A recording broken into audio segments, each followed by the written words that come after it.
The gavel froze mid-strike in Judge Hayes' trembling hand, her hazel eyes locked on the German shepherd whose low growl cut through the courtroom silence like a death warning. Rex's massive frame had gone rigid beside Master Sergeant William Thompson's wheelchair, every muscle coiled with the same lethal precision that had once detected roadside bombs in 3 war zones. This wasn't the gentle therapy animal who retrieved Bill's prosthetic leg each morning. This was the warrior sensing imminent danger. Gallery spectators gasped as chairs scraped backward, their collective intake of breath creating a vacuum of terror that seemed to suck the oxygen from the room. The VFW veterans who'd come to support their brother-in-arms suddenly gripped their seats, recognizing the unmistakable alert posture of a military working dog detecting threats. Bill's weathered hands, marked by decades of service and sacrifice, tightened on Rex's leash as memories of Martha's final words echoed, "Trust Rex's instincts. He sees what we miss." "Clear the courtroom," Judge Hayes commanded, her voice cracking with authority born from military training, even as her mind screamed that something far worse than a custody hearing was about to unfold. What had Rex detected that human senses couldn't perceive? And why did Bill's combat instincts tell him this moment would change everything? Leave a like and share your thoughts in the comments along with the city you're watching from now. Let's continue with the story. The autumn morning air carried the scent of pine and red clay as Master Sergeant William Bill Thompson adjusted his prosthetic leg beneath the defendant's table. At 68, his weathered hands bore the permanent tremor of too many explosions, too many sleepless nights, and too much loss.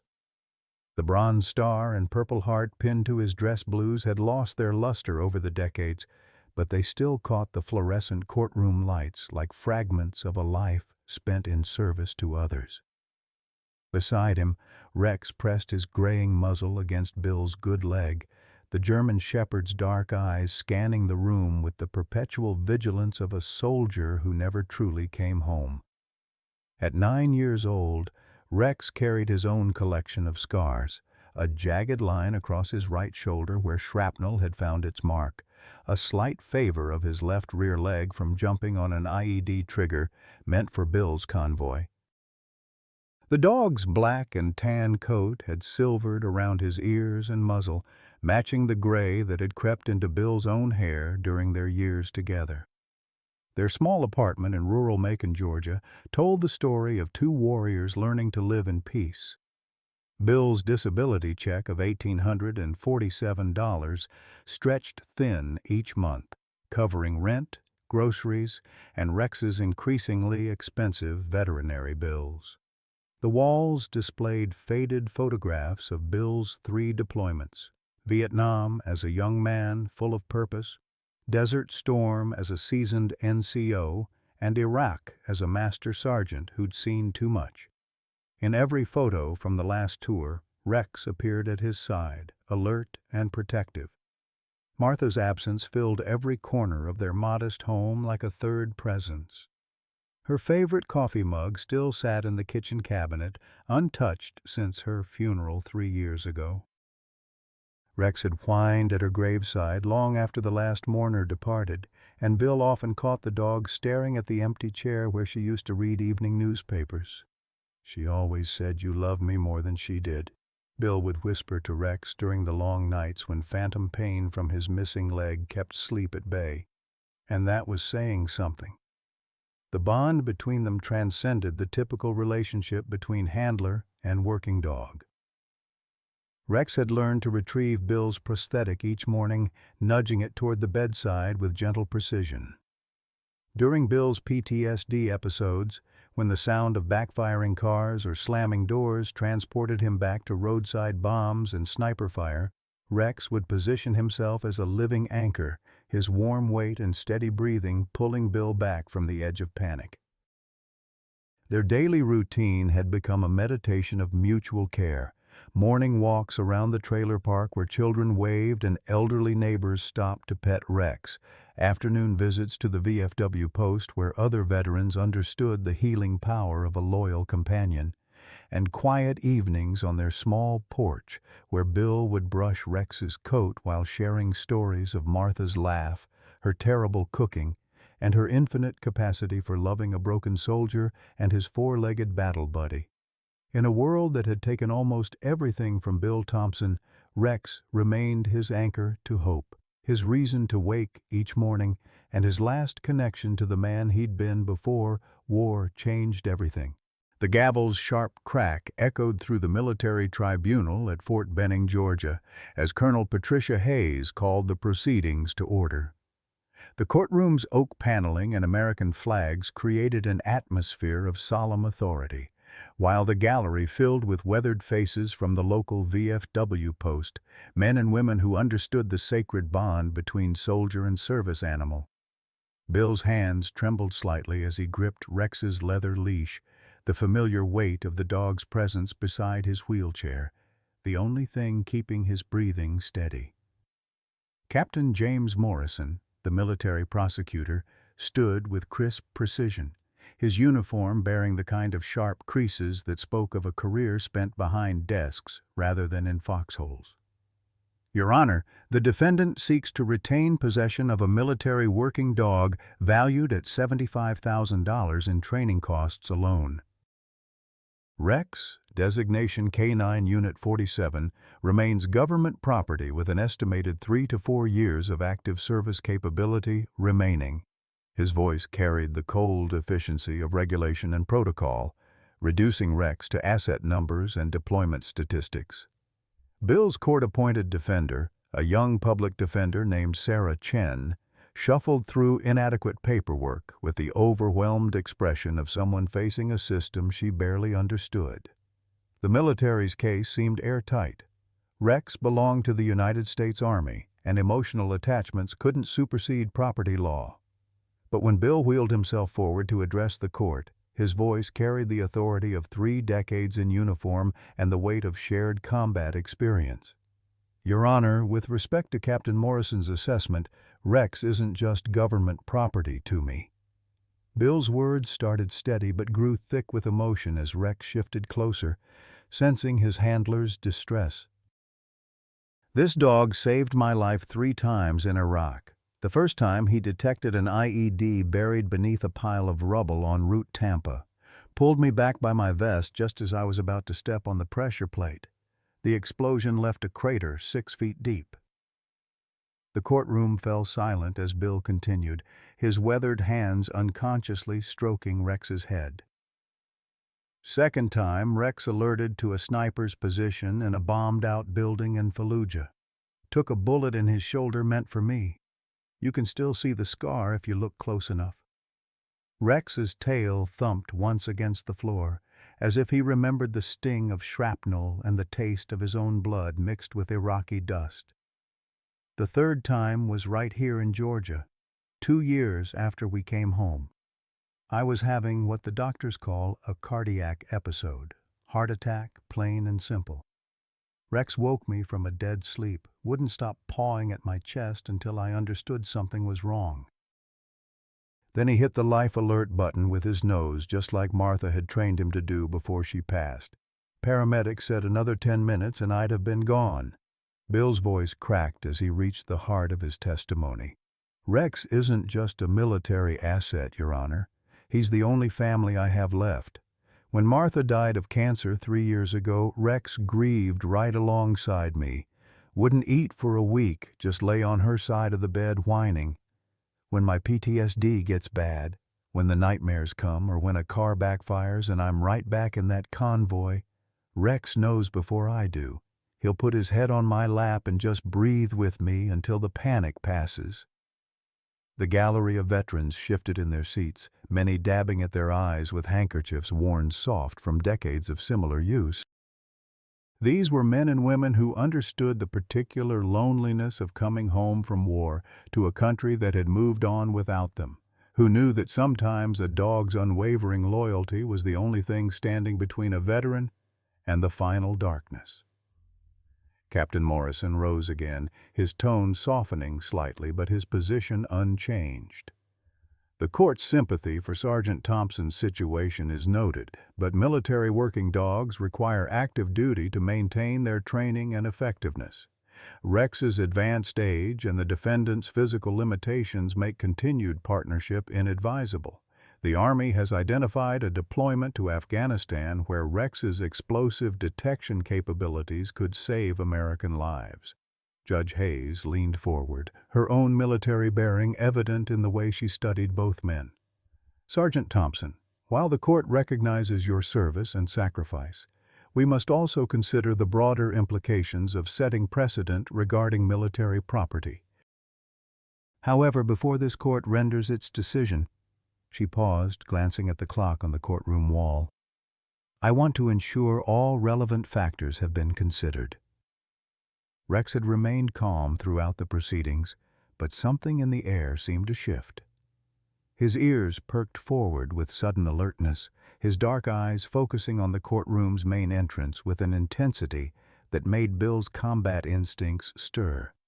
The dog's body went rigid, every muscle tensed as if preparing for action, and a low growl began to rumble deep in his chest, the same warning sound that had kept Bill alive through 3 tours of duty. Rex's growl cut through the courtroom like a blade, the deep rumble vibrating from his chest with an urgency that made every person in the gallery sit straighter. Bill's hands instinctively tightened on the leash as recognition flooded through him. This wasn't the playful growl of a dog reacting to a squirrel outside the window or the protective stance Rex took when strangers approached too quickly. This was the warning that had kept them alive in places where death wore 1,000 different faces. "Rex, easy boy," Bill whispered, but his own pulse quickened as muscle memory from 3 decades of combat kicked in.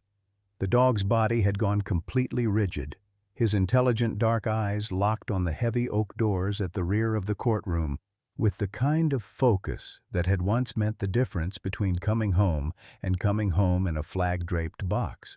Judge Hayes frowned, her gavel halfway to the bench. "Sergeant Thompson, please control your animal. We're attempting to conduct official proceedings here.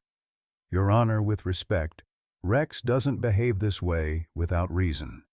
Bill's voice carried the authority of a man who had learned to trust his dog's instincts more than his own eyes. In 3 tours of duty, he's never given a false alert. If he's warning us about something, there's something to warn about. The courtroom's attention shifted like a tide, heads turning toward the entrance where Rex's unwavering gaze remained fixed. Captain Morrison stepped forward, his hand moving unconsciously toward the service weapon at his hip.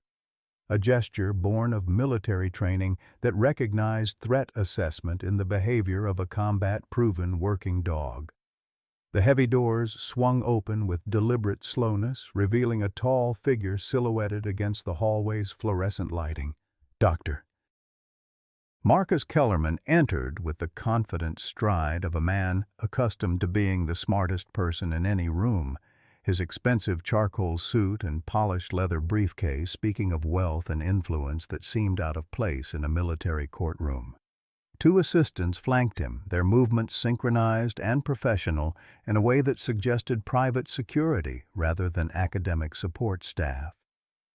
Rex's growl deepened to a snarl, his lips pulling back to reveal teeth that had once torn through enemy combatants protecting his handler.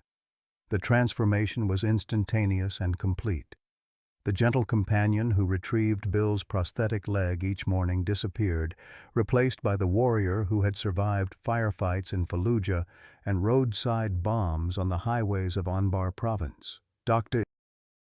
Marcus Kellerman, veterinary neurologist, the man announced, his voice carrying the crisp consonants of an expensive education and the casual authority of someone accustomed to having doors opened and questions answered. "I apologize for the interruption, Your Honor, but I believe my expertise may be relevant to these proceedings." He approached the bench with papers in hand, seemingly unbothered by Rex's increasingly agitated state. "I've been following this case with great interest. The behavioral patterns and sensory capabilities described by Sergeant Thompson suggest neurological anomalies that warrant immediate scientific examination. Bill's stomach dropped as pieces clicked into place with the sick precision of a well-oiled rifle bolt sliding home. How do you know about Rex's capabilities? How do you even know about this hearing? Kellerman's smile was professionally warm but failed to reach his pale blue eyes. Military working dogs with exceptional detection abilities are of significant interest to the scientific community, Sergeant. Rex's documented performance records suggest heightened sensory processing that could revolutionize our understanding of canine neurology. The judge looked between the agitated dog and the composed scientist with growing confusion. Dr. Kellerman, while your credentials may be impressive, this is a closed military proceeding. I'm not sure what standing you have in this matter. Oh, but I do have standing, Your Honor. Kellerman reached into his briefcase and withdrew a folder thick with official-looking documents. I represent a private research consortium with Department of Defense contracts. We've been authorized to evaluate military assets with potential scientific value before they're retired. Rex's warning became more frantic, his claws scraping against the polished floor as he strained against the leash. Every instinct Bill had developed in 30 years of military service screamed that something was fundamentally wrong with this man, this moment, this entire situation that had spiraled far beyond a simple custody hearing. Dr. Kellerman's documents spread across Judge Hayes's bench like a paper invasion, each official seal and letterhead designed to intimidate and overwhelm. Bill watched the exchange with growing dread, recognizing the familiar dance of bureaucracy that had crushed so many veterans under its relentless weight. Rex's agitation hadn't subsided. If anything, the dog's protective instincts had sharpened to a razor's edge as Kellerman moved closer to the bench. These authorization forms clearly indicate that Rex falls under the purview of our research consortium, Kellerman explained with the patience of a professor addressing slow students. Military working dogs with documented extraordinary sensory capabilities require neurological evaluation before retirement. The Department of Defense has very specific protocols regarding assets of this caliber. Captain Morrison studied the papers with obvious confusion. Sir, I have no record of any research consortium involvement in this case. These orders aren't in my files, and I've been handling K-9 retirement proceedings for 3 years. Kellerman's smile never wavered, but something cold flickered behind his eyes. The authorization came down through channels above your clearance level, Captain. Some aspects of military research require compartmentalization for security reasons. He gestured toward Rex with casual authority. This particular animal's capabilities represent a significant investment in training and genetic selection. Simply releasing him to civilian custody would be wasteful. Bill felt his chest tighten as the familiar helplessness of fighting a system designed to grind individuals into dust settled over him like a familiar nightmare. This was how they'd handled Martha's medical bills, endless forms and procedures and people in expensive suits who spoke in acronyms and referred to human suffering as cost-benefit analysis. But Rex wasn't paperwork to be processed or a problem to be solved. Rex was family. Doctor, with all due respect, you still haven't explained how you knew about this hearing, Judge Hayes said, her tone carrying the sharp edge of someone whose patience was wearing thin. Military tribunals aren't exactly public record. Professional networks, Your Honor. The veterinary community maintains close relationships with military K-9 programs. When exceptional animals reach retirement age, interested parties are notified.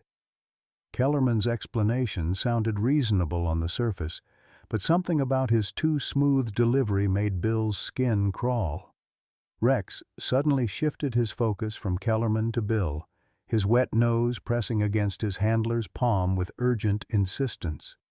The dog's breathing had become rapid and shallow, not with fear, but with the kind of focused intensity Bill remembered from those terrible moments before Rex alerted to hidden explosives. Something was wrong, not just with Kellerman's presence, but with Bill himself. "Rex, what is it, boy?" Bill whispered, but even as the words left his mouth, he felt the familiar tightness in his chest that had nothing to do with courtroom stress. His left arm tingled with the pins and needles sensation he'd learned to recognize after his first cardiac episode. Rex had detected something the human medical team would have missed for precious minutes, possibly fatal minutes. Kellerman noticed the interaction immediately, his eyes sharpening with predatory interest. "Fascinating. The cardiac detection response appears to be involuntary. Rex is demonstrating the exact neurological sensitivity that makes him invaluable to our research program." "What the hell are you talking about?" Bill gasped, his free hand moving to his chest as Rex's alerting behavior became more frantic. The dog began pawing at Bill's uniform jacket, his trained response to medical emergencies kicking in with practiced precision. "Your dog is detecting physiological changes associated with cardiac distress, Sergeant. Heart rate elevation, blood pressure spikes, chemical changes in perspiration. Rex's sensory apparatus is remarkably sophisticated." Kellerman pulled out a small recording device as if documenting a laboratory experiment rather than a medical emergency. "This is exactly the kind of capability our research aims to understand and enhance." Judge Hayes rose from her bench, military training overriding legal protocol. "Bailiff, call the medical team. Sergeant Thompson appears to be having a health episode."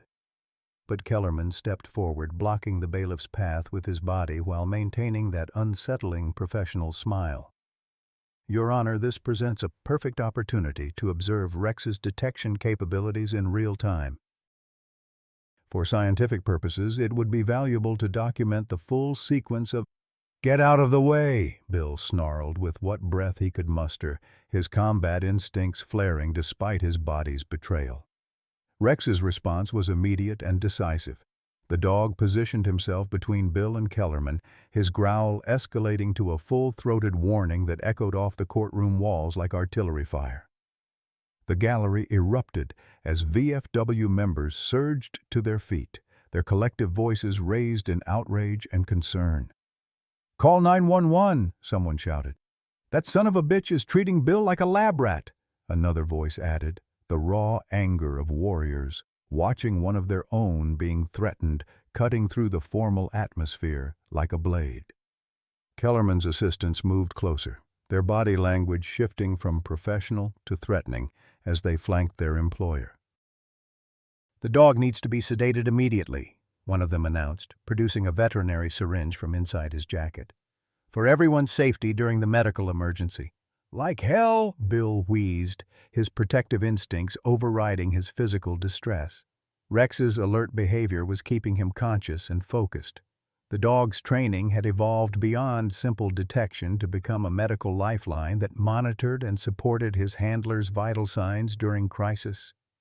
Judge Hayes slammed her gavel repeatedly, trying to restore order as the courtroom descended into chaos.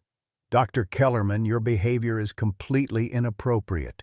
This man needs medical attention, not observation.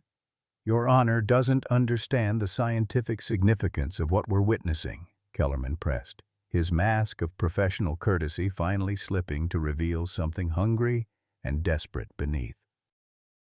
Rex's neurological capabilities could revolutionize cardiac care, bomb detection, even psychological therapy.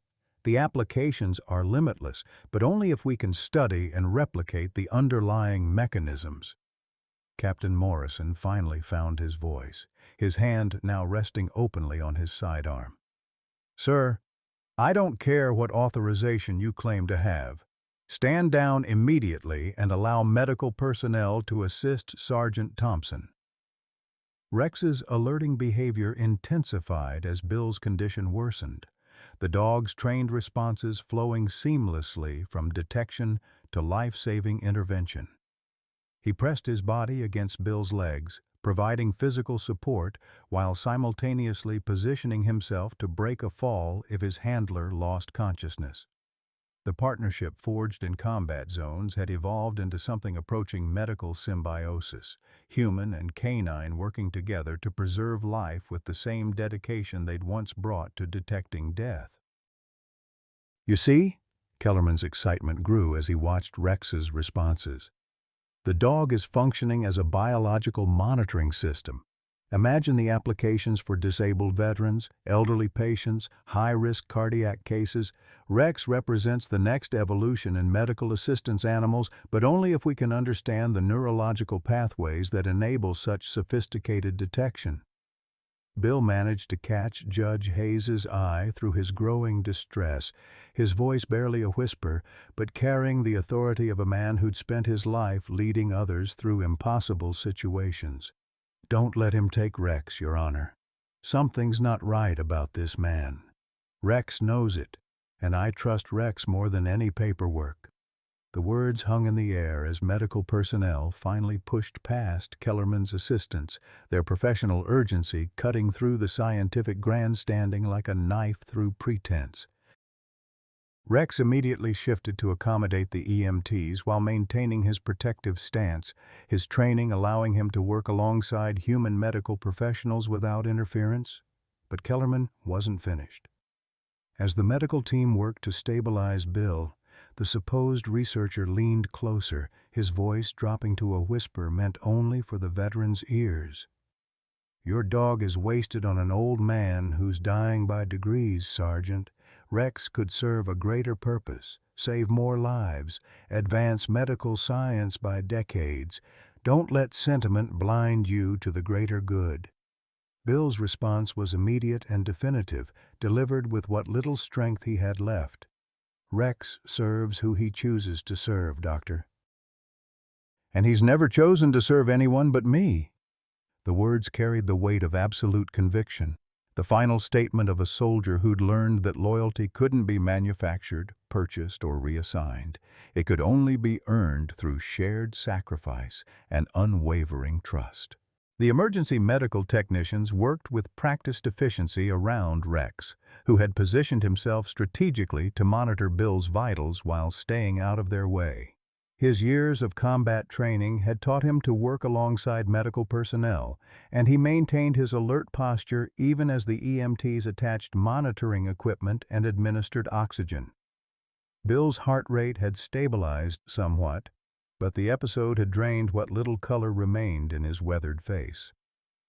"Blood pressure's elevated but coming down," the lead EMT reported to Judge Hayes. "Looks like acute stress-induced cardiac episode. He needs to get to the hospital for a full workup, but he's stable for now." Kellerman circled the medical team like a predator, his recording device capturing every moment of Rex's behavior.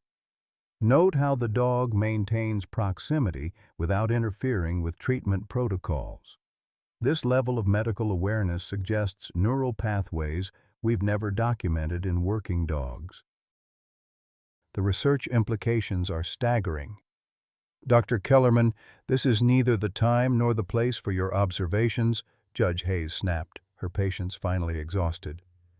"A man is having a medical emergency and your behavior borders on the ghoulish."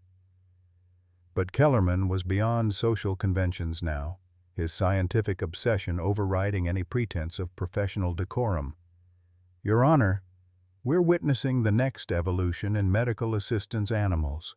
Rex's capabilities exceed anything in current literature. The Department of Defense has invested millions in developing these enhanced detection abilities, and simply releasing this asset to civilian custody would be criminal negligence."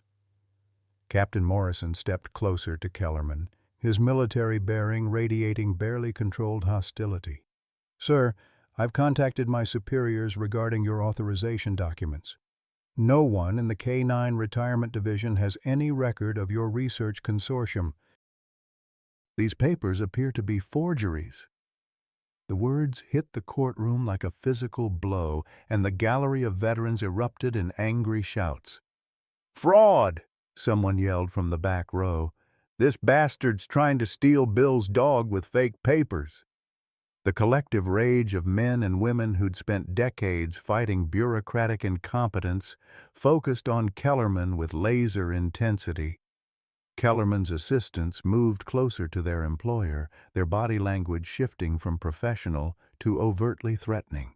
The larger of the two, a muscular man with the bearing of military police, spoke quietly into a concealed microphone. "We need immediate extraction. The situation is deteriorating rapidly." Rex's attention snapped from Bill to the assistants, his hackles rising as he detected the change in their demeanor. Despite his handler's medical crisis, the dog's protective instincts expanded to encompass the broader threat developing around them. His growl deepened to a register that spoke of serious intent. This was no longer a warning but a promise of violence if his family was threatened. "Sergeant Thompson requires immediate transport to the cardiac unit at Fort Benning Medical Center," the EMT announced, preparing the gurney for transfer. "Sir, we need to separate you from your dog for the ambulance ride. Hospital regulations don't allow animals in emergency vehicles." "No." Bill's voice was weak but absolute.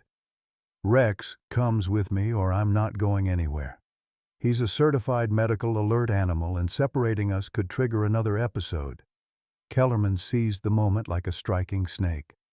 "Your Honor, this presents the perfect opportunity to place Rex in protective custody pending the resolution of his legal status. My consortium has veterinary facilities that can provide appropriate care while Sergeant Thompson receives medical treatment." The suggestion sent ice through Bill's veins despite his weakened condition. Every instinct, honed by 3 decades of military service, screamed that surrendering Rex to this man would be signing the dog's death warrant. "Judge Hayes, please, don't let him take Rex. There's something fundamentally wrong with this entire situation." Judge Hayes studied the chaos surrounding her courtroom with the calculating eye of a career military officer. Kellerman's behavior had raised red flags from the moment he'd entered, and Captain Morrison's revelation about forged documents transformed suspicion into near certainty that something criminal was unfolding. "Dr. Kellerman, until your credentials and authorization can be verified through proper channels, you have no standing in this courtroom." "Your Honor, every moment of delay compromises the scientific value of Rex's capabilities," Kellerman pressed, his mask of professional courtesy cracking to reveal something desperate and hungry beneath. "Cardiac detection abilities of this sophistication could revolutionize emergency medicine. The greater good demands that you shut the hell up and let these people help Bill." The voice belonged to Frank Martinez, a Vietnam veteran whose wheelchair bore the scars of roadside bombs from a different war.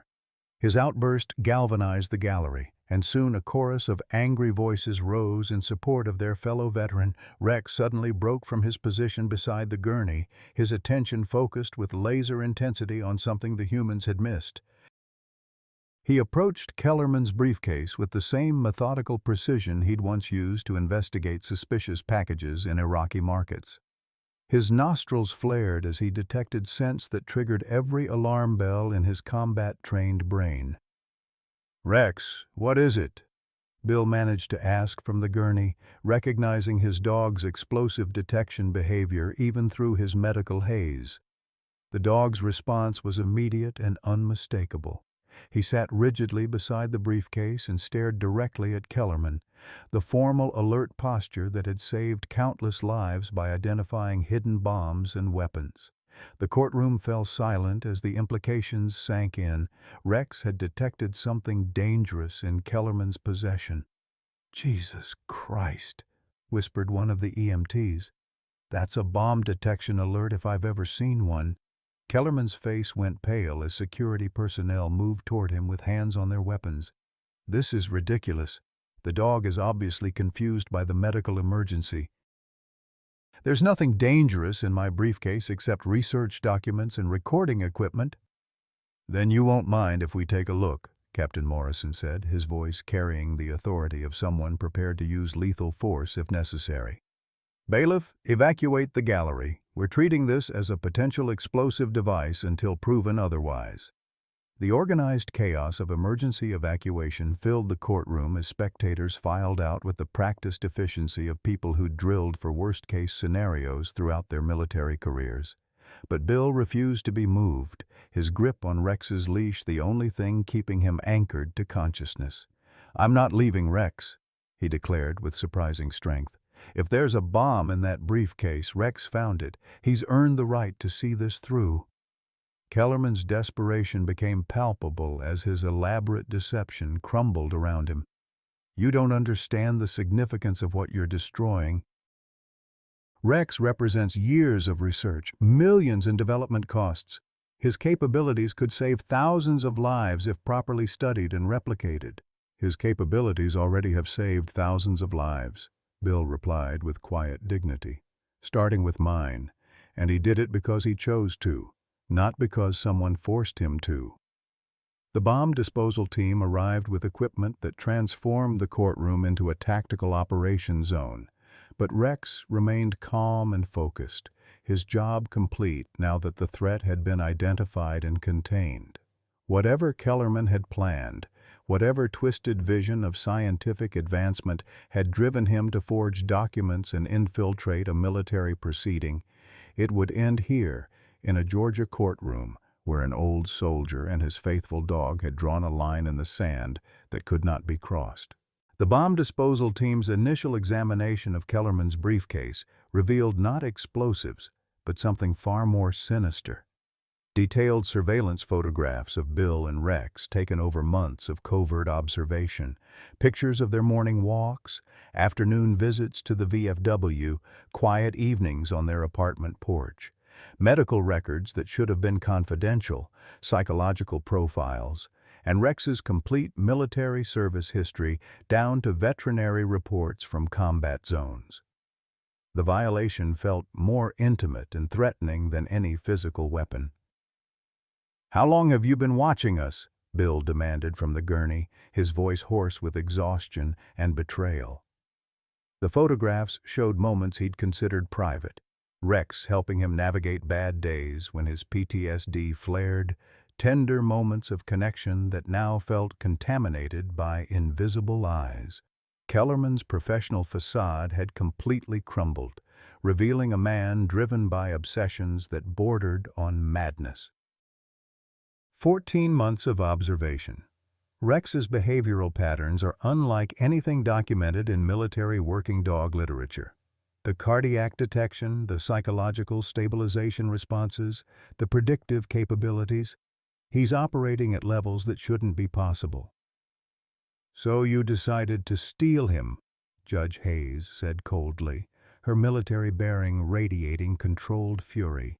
"Forged federal documents, infiltrated a military proceeding, and attempted to fraudulently claim government property." "You call it theft, I call it rescue," Kellerman shot back, his desperation making him reckless with words. "Look at them. An old man dying by degrees, a dog wasting away in civilian retirement. Rex could be saving lives in research facilities, advancing medical science, preventing the kind of tragedies that—" His voice broke, revealing pain beneath the scientific rhetoric. The emotional crack in Kellerman's armor caught everyone's attention, transforming him from calculated predator to something more tragically human. Captain Morrison pressed the advantage. "What tragedies, Doctor? What's really driving this obsession with Rex?" For a moment, Kellerman's mask slipped entirely, revealing a grief so raw it filled the courtroom like a physical presence. "My son, Lieutenant David Kellerman, 3rd Infantry Division. He had a bomb detection dog, supposedly the best trained animal in the Army. But the dog missed something, a secondary IED hidden beneath the primary device. When David's team cleared the first bomb, the second one detonated." The courtroom fell silent as the true motivation emerged. This wasn't about scientific advancement or military efficiency. It was about a father's unbearable need to believe that his son's death could have been prevented by a better dog, a more sophisticated detection system, enhanced neurological capabilities that might have saved young lives in distant wars.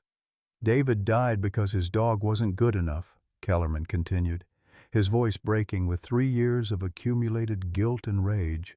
But Rex would have found both bombs. Rex would have kept my boy alive, don't you see? If I can understand what makes Rex different, I can create 100 dogs like him, 1,000. No more fathers will have to bury their sons because their animals failed them. Bill felt his anger dissolving into something deeper and more complex. Recognition of grief so overwhelming it had twisted love into obsession, protection into predation. "Doctor, I'm sorry about your son. Truly sorry. But Rex can't bring him back." "And stealing Rex won't honor David's memory?" "You don't understand." Kellerman's composure shattered completely. "David wrote home about his dog constantly, how much he trusted her, how she'd saved the squad multiple times. He died believing she was perfect, never knowing she was going to fail him when it mattered most. Every night I wonder if better training, enhanced capabilities, improved genetics could have made the difference." Rex, sensing the emotional turmoil filling the room, rose from his position beside Bill's gurney and approached Kellerman with the careful steps of a dog reading human pain. Despite the threat this man represented, Rex's nature responded to genuine suffering with the gentle wisdom of an animal who'd comforted countless wounded souls. "Even Rex can't save everyone," Bill said quietly, his words carrying the weight of a soldier who'd lost too many friends to chance and circumstance. "I've watched him miss things, seen him make mistakes. The difference is, Rex doesn't carry guilt about the lives he couldn't save. He focuses on the ones he can." The truth of those words seemed to hit Kellerman like a physical blow. His elaborate surveillance operation, the forged documents, the months of planning, all of it crumbled under the simple reality that perfection was impossible, even for the most exceptional animals. Rex's greatness lay not in infallibility, but in his willingness to keep trying despite the weight of past failures. But Kellerman's breakdown triggered something desperate in his assistants, who recognized that their employer's exposure meant their own criminal liability. The larger man's hand moved toward a concealed weapon, his training overriding any remaining pretense of legitimate authority. "We're leaving now, and the dog comes with us. This operation is too important to abort because of one old man's sentimentality." Rex's response was immediate and lethal. The gentle therapy animal disappeared, replaced by the combat veteran who'd survived 3 tours in hell. His attack came without warning or hesitation, targeting the assistant's weapon hand with the precision of a soldier neutralizing an immediate threat to his handler's life. Rex's attack was surgical in its precision, targeting the assistant's weapon hand with the calculated efficiency of a combat veteran who understood the difference between neutralizing a threat and unnecessary violence. The man's concealed pistol clattered across the courtroom floor as powerful jaws clamped down on his wrist, applying just enough pressure to disable without causing permanent damage. Years of military training had taught Rex to distinguish between restraint and elimination, and his response calibrated perfectly to the level of threat presented. Security personnel swarmed the courtroom as the second assistant reached for his own weapon, only to find himself facing the business end of Captain Morrison's service pistol. "Don't even think about it," the prosecutor growled, his military bearing shifting from legal advocate to combat soldier in an instant. "Hands where I can see them now." Judge Hayes had taken cover behind her bench but maintained command authority even as chaos erupted around her. "This courtroom is now a crime scene. Nobody moves until federal investigators arrive." Her voice cut through the mayhem with the authority of someone accustomed to making life-and-death decisions under pressure. Bill watched the confrontation unfold from his gurney with a mixture of pride and heartbreak. Rex had responded to protect him just as he'd done in combat zones half a world away. But the cost of that protection was becoming increasingly clear. The dog's combat reflexes, dormant during peaceful retirement, had surfaced with frightening intensity. This wasn't the gentle therapy animal who helped him through PTSD episodes. This was the warrior who'd killed enemy combatants in defense of his squad. "Rex, release!" Bill commanded, his voice carrying the authority of a master sergeant who'd led men through hell. The dog immediately complied, backing away from the disabled assistant while maintaining his protective stance between the threats and his handler. Blood flecked Rex's muzzle from the encounter, but his eyes remained focused and intelligent. The engagement had been controlled, professional, and devastatingly effective. Kellerman stared at the chaos he'd unleashed with the hollow expression of a man watching his life's work collapse in real time. The careful planning, the forged documents, the months of surveillance, all of it had led to this moment of spectacular failure that would likely result in federal prison and the permanent loss of his veterinary license. "This is what your research has accomplished," Bill said quietly, his words cutting through the noise of emergency responders and law enforcement personnel flooding the courtroom. "You turned a healing session into a war zone. Rex didn't want to hurt anyone, but you forced him to choose between your ambitions and my safety." The truth of Bill's words seemed to penetrate Kellerman's shocked stupor. As FBI agents began processing the crime scene and EMTs treated his wounded assistant, the full magnitude of his actions became undeniable.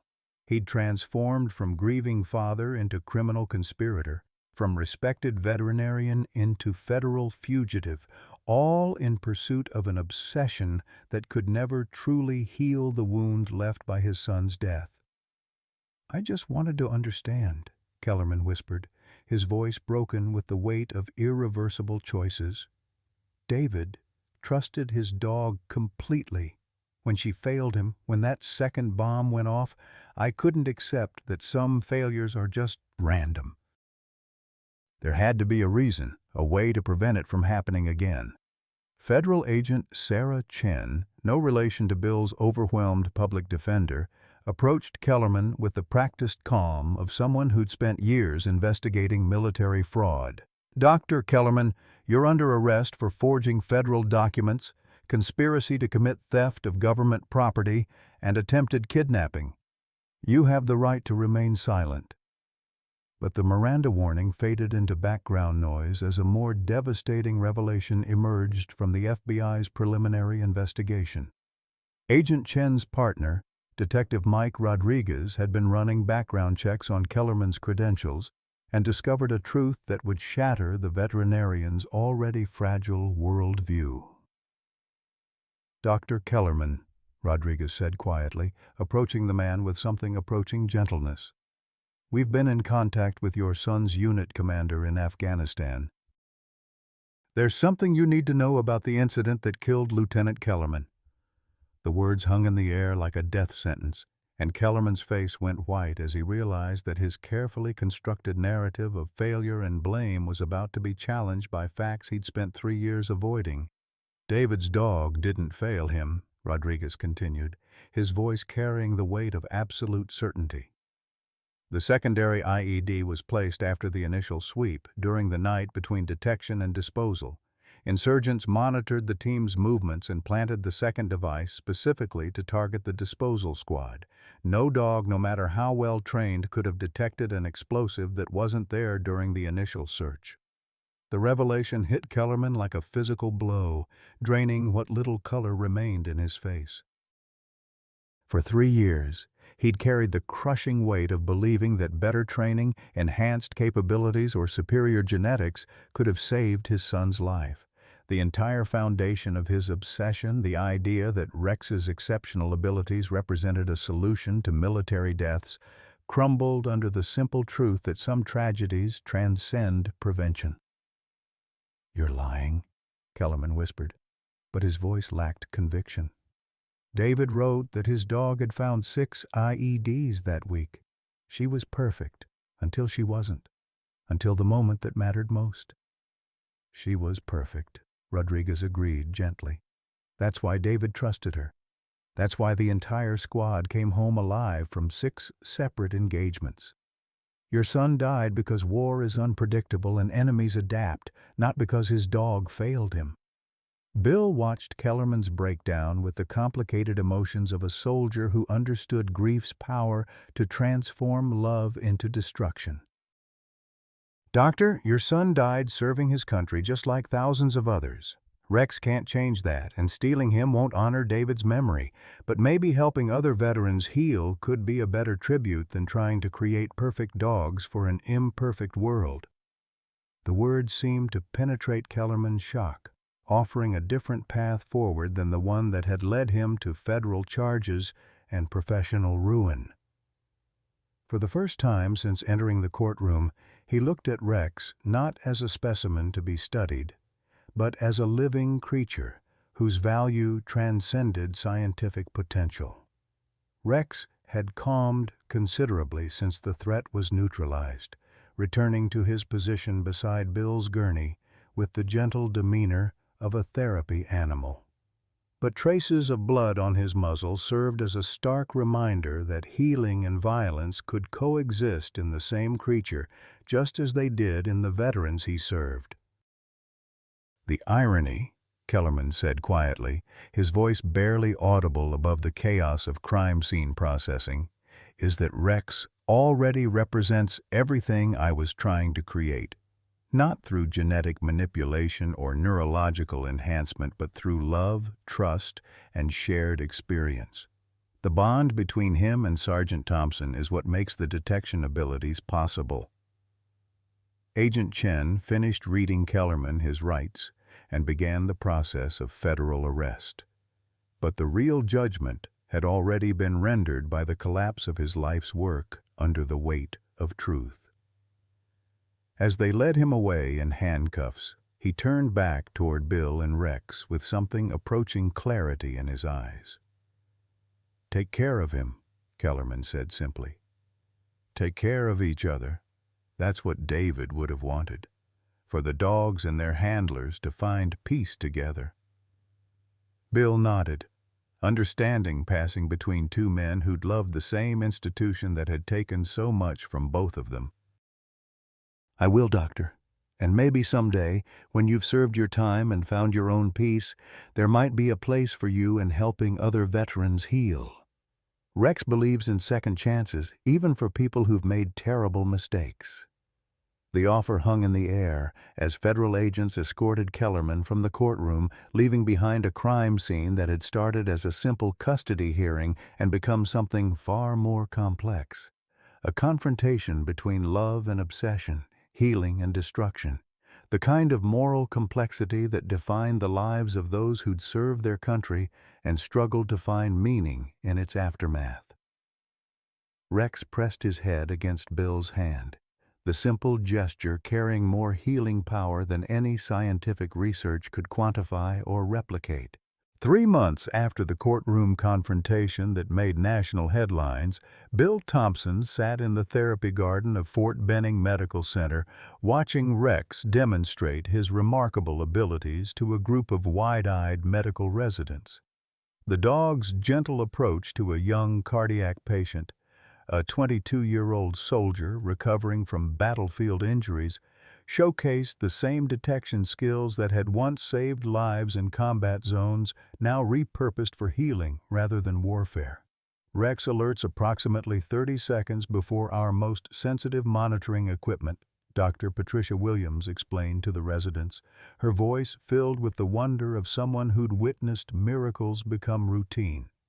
His ability to detect minute changes in heart rate, blood pressure, and chemical markers in human perspiration represents a breakthrough in early intervention protocols. Bill's own recovery had exceeded all medical expectations. The cardiac episode in the courtroom had revealed a treatable condition that, thanks to Rex's early detection, could be managed with medication and lifestyle changes rather than invasive surgery. More importantly, The partnership with the medical center had given both man and dog a renewed sense of purpose that had transformed their retirement from slow decline into meaningful service. Judge Hayes had ruled decisively in their favor, establishing legal precedent that recognized the therapeutic bond between veterans and their service animals as transcending simple property law. The military had not only agreed to Rex's early retirement but had funded the medical detection program that now employed both dog and handler as a team. Bill received a modest salary that supplemented his disability benefits, while Rex enjoyed the best veterinary care available and the satisfaction of work that utilized his exceptional gifts. The beautiful thing about Rex, Bill told visitors who came to observe the program, is that he doesn't distinguish between detecting bombs and detecting heart attacks. To him, it's all about keeping his people safe. The dog's transition from warrior to healer had been seamless, his protective instincts finding new outlets in the sterile corridors of military medicine. The therapy program had grown beyond cardiac detection to include PTSD intervention, with Rex working alongside other specially trained dogs to provide emotional support for veterans struggling with combat trauma. His presence in group therapy sessions had proved remarkably effective. Soldiers who couldn't connect with human counselors often opened up to a dog who'd shared similar experiences in war zones. Frank Martinez wheeled himself into the garden for his weekly session, his own service dog Shadow trailing behind with the careful gait of an animal learning to navigate civilian life after military service. "How's our celebrity doing?" he asked, reaching down to scratch Rex behind the ears. The friendship between the two veterans had deepened through their shared experience of fighting bureaucracy for the right to keep their animal partners. "Still saving lives," Bill replied, with the quiet satisfaction of a man who'd found his life's work in the twilight of his years. Yesterday, he alerted on a nurse who didn't even know she was having cardiac issues, probably prevented a major heart attack during her shift. The success of the Rex program, as it had become known throughout military medical circles, had attracted attention from civilian hospitals and veteran organizations across the country. Representatives from the Mayo Clinic, Johns Hopkins, and the Veterans Administration had visited to observe Rex's techniques and develop training protocols for other exceptional dogs, but perhaps the most meaningful validation had come from an unexpected source, Dr. Marcus Kellerman, serving his federal sentence at a minimum security facility in Alabama, had written a letter that arrived on a quiet Tuesday morning 6 weeks after the trial. The envelope bore the institutional return address that marked it as correspondence from an inmate, but the contents revealed a man beginning to find peace with his son's death and his own choices. "Sergeant Thompson," the letter began, "I've had considerable time to reflect on my actions and the obsession that drove me to threaten you and Rex. Through counseling and reading about your medical detection program, I've come to understand that David's death taught me the wrong lesson about perfection and prevention. Your work with Rex demonstrates that healing doesn't come from eliminating all possibility of loss, but from using our gifts, whether human or canine, to help others through their struggles." The letter went on to describe Kellerman's participation in a prison program that trained service dogs for veterans, his veterinary skills finding new purpose in healing rather than exploitation. "I'll never stop missing David," he'd written, "but perhaps I can honor his memory by helping other fathers keep their sons and daughters safe through the work we do here. Rex showed me that love and loyalty can't be manufactured or enhanced. They can only be earned through shared experience and mutual respect." Judge Hayes had also written informing Bill that the Kellerman case had resulted in broader investigations into the theft and exploitation of military working dogs. Several other research facilities had been exposed and shut down, their stolen animals returned to rightful handlers or placed in appropriate retirement programs. The legal precedent established by Rex's case had strengthened protections for all service animals, ensuring that the bonds forged in combat couldn't be severed by bureaucratic convenience or scientific ambition. On quiet evenings, Bill and Rex still sat on their apartment porch, watching the Georgia sunset paint the sky in familiar shades of amber and gold. The routine remained comfortingly similar to their pre-trial days, but both carried themselves with renewed purpose. Rex's graying muzzle showed his advancing age, but his eyes remained bright with the satisfaction of meaningful work. "Martha would have loved seeing you in that hospital," Bill often told Rex during their evening conversations. "She always said you had a gift for knowing what people needed, even when they didn't know it themselves." The dog would press closer, his warm weight a reminder that some bonds transcend death, distance, and the passage of time. The VFW Post had established a scholarship fund in Rex's name, supporting the training of therapy dogs for veterans struggling with PTSD and physical disabilities. The program had already graduated 12 human canine teams, each carrying forward the legacy of service that defined both military working dogs and the veterans who depended on them. As autumn settled over Georgia, Bill received news that filled him with quiet pride. Rex had been selected for the Military Working Dog Hall of Fame, recognition that would honor both his combat service and his pioneering work in medical detection. The ceremony would take place at Lackland Air Force Base, where Rex had begun his military career as a young dog with extraordinary potential. "One more mission, boy," Bill said, scratching Rex's favorite spot behind his left ear. "Time to show the world what we've learned about healing." Rex's tail thumped against the porch boards, ready as always to serve wherever duty called, secure in the knowledge that home would always be wherever his handler needed him most. Sometimes the greatest battles we fight aren't on foreign soil, but in courtrooms and hospital corridors where bureaucracy threatens to tear apart the bonds that keep us whole. Bill and Rex's story reminds us that true loyalty transcends paperwork, that healing comes not from perfection, but from unwavering love, and that our greatest purpose often reveals itself in life's final chapters. When the system tried to separate an old soldier from his faithful companion, they discovered something profound, that the same instincts that detect hidden dangers can also detect the hidden wounds in human hearts. Rex didn't just save Bill's life in combat, he continued saving it every single day through the simple act of being present, alert, and devoted.